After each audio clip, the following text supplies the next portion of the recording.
Okay, guys, this is Jake here from Team Boardwipe, and who are we with?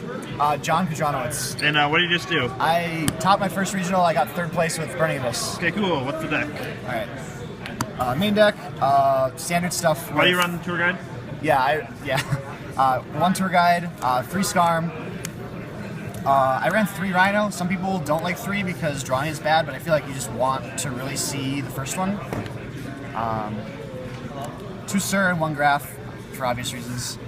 2 Farfa. 3 gets kind of cloggy, and 1 isn't enough for how the deck runs it now. 1 Kagna. I play the good and evil. 1 Rubik. Some people also don't run this, but I feel like being able to make Virgil without having to go through a Beatrice is really strong and important. 1 Dragig. It combos well with Pilgrim, and it's another name. Those are my 2 reasons, I guess. Barbar, one of the best Burning Abyss, actually. Calcab has a lot of utility. A Lich was one of my MVPs today, and I'll explain that. Or I guess I can explain it now. If a card effect summons a monster, especially against Monarchs, they summon the level 1 into level 2. If you chain Beatrice's effect to send this on the effect of the level 1, you can negate the level 2, so basically their turn ends because they've used their 1 normal summon for the turn.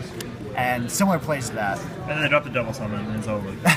I mean, yeah, so they're playing double summon, then it's probably the same as it was. And the 1 Limbic for more utility and another name. And then I played 1 Crane as well. I had it at 2, and drawing it early is really bad almost always.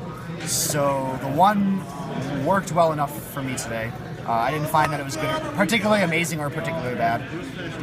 Like I said, I played the 1 Good and Evil, 1 Twin Twister in the main, Foolish, Rigeki, and Dark Hole. This is basically just because I know everyone wanted to go first, so if I lost the die roll, and I opened one of these and a lot of monsters, I could just win, basically, because it's Burning Abyss and just OTK. Those are the only 5 spells. The traps, I ran 1 Warning, 1 Strike, and 2 Horn of Heaven. I think I would have ran 2 other strikes if I had them, but the Horn of Heavens were a pretty solid substitute. I ran 3 discard traps, 1 Wing Blast, 1 Rigeki Break, or 2 Rigeki Break. And I actually originally wanted to do 3 Rigeki Break, but I didn't have one at a local the other day, so I played this instead, and I actually really found that I liked the 1. It was really good against Slip Riders and other random things that are really bad to actually destroy. 2 Breakthrough Skill, really good with Beatrice and just really good in BA in general. 2 Fiend Griefing. A lot of people still don't run this card, and I think this card became amazing after Tin Can, and now that people are playing Painful Decision with instant fusions, this card has become another MVP. It didn't do very much for me today, but in the past it's been incredible. And then 1 Bottomless, 1 Lake, and 2 Traveler. Onto the extra deck. Standard, Triple Dante, Triple Beatrice. This card is absolutely, I think, one of the best, if not the best XYZ in the game right now. This card is unbelievably good. It just puts your opponent in such bad spots as far as trying to remove it, and then it's just free cards every turn, almost no matter what. And then when it dies, you get to summon any Burning Abyss monster, so you get to summon one of these guys. This card is also incredible. It was always bad before because summoning it was almost impossible on a consistent basis, but now that you can just summon it when this dies for free, it's like one of the better boss monsters in the game, I would say. It just, again, free advantage every turn and utility, and the fact that it's a quick effect to discard your Burning Abyss and get effects like Farfa and Elish. Then I played 1 Mech Whipped, 1 Nightmare Shark, 1 F-Zero, 1 Acid Golem, 1 Grand Pulse, and 1 Break Sword. I wanted to play 2 initially. I think I'm glad that I didn't because I didn't even make I made the first one 1 time, I think.